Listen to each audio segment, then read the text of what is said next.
kurikira Rwanda Agribusiness Tour kuri The Boom Africa.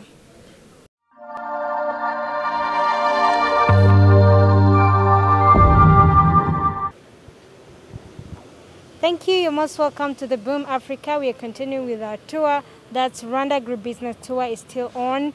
We're still in Kigali, where we shall even reach to different parts of Rwanda. And we have a purpose and an objective of getting to know how people perceive agriculture and farming in general. So we have a fellow here. She's going to share with us more about agriculture, how she knows it, and I would like to welcome you. My name is Ishimwe Rachel. You can also introduce yourself. Thank you, Rachel. My name is NDIZEYE Ange Thaina, and I'm a medical student at the University of Rwanda. Thank you for having me. Thank you, Thaina. So, generally, how do you value agriculture? How do you know agriculture? Well, I know that agriculture for sure is one of the key contributors to our country's economy. It's a business opportunity for some, and I'm actually planning on venturing into that as well at some point in time. I know agriculture as an employment opportunity for some, and yeah, as a field that we should respect as Africans because it contributes majorly to our economies. Well, you're planning to venture into it, so you can tell us what will you engage yourself in mostly? Interesting idea. I'm a fan of fruits, so I think I would definitely love to have a field where I cultivate. Thank you for being that honest. You're very right. So you like fruits and you would go for growing them. Yes. So do you think we have people who are doing agriculture and they are really doing it well and others are failing? So what do you think could be a challenge? Because the expected number of farmers is not yet met as we expect or according to the statistics. So what do you think is a challenge to many people who are engaging in agriculture? Well, not being an expert in the field, I would say that some of the things I anticipate people to be meeting as challenges could be maybe access to financing, especially if like young people are not having easy access to loans. It could be maybe limited access to trainings in leadership. It could be entrepreneurship. It could be financial literacy, anything that would help people feel confident and comfortable to run a business in that domain. Yeah. So if I'm to ask, do you know any of organizations that are based on the government that are in charge of agriculture? It's not a must that you must know all of them, but you know some. Maybe you can tell us more about them if you know them. Thank you. That could be the Ministry, of course, of Agriculture, RDB, and I think there's an institution that is spelled as RAB. I don't know what it is in full, but I know that it is related to agriculture.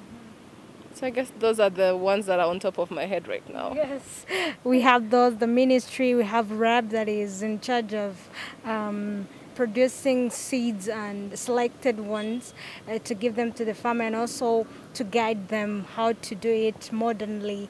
And also we have NAYEB that helps farmers to export their production outside the country.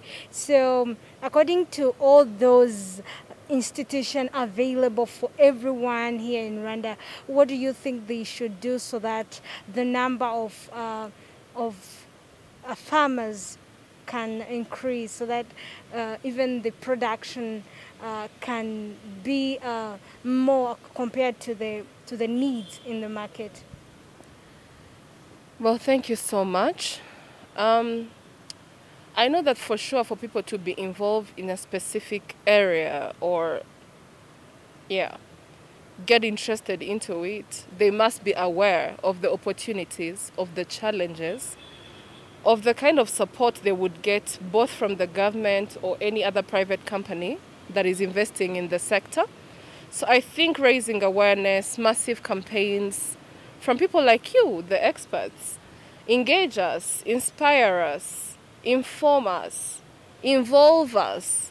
Because I think, for example, in my medical journey as a medical student so far, I've probably had only 2 friends that attempted to talk to me on a possibility of having a business in the agricultural sector.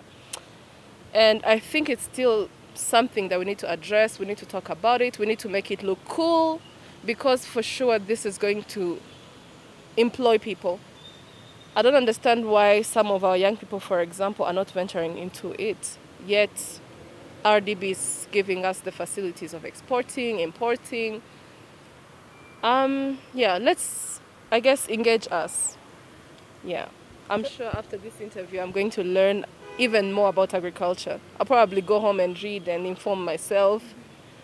Not until you meet someone who talks about this, you don't really have the curiosity to know and find out. You know, and we've heard people and some youth saying that, or having that mentality that people who do agriculture, those people who are in villages, or they must be the old people or less people who are economically disadvantaged. Do you think so, or what advice could you give? I definitely don't think so.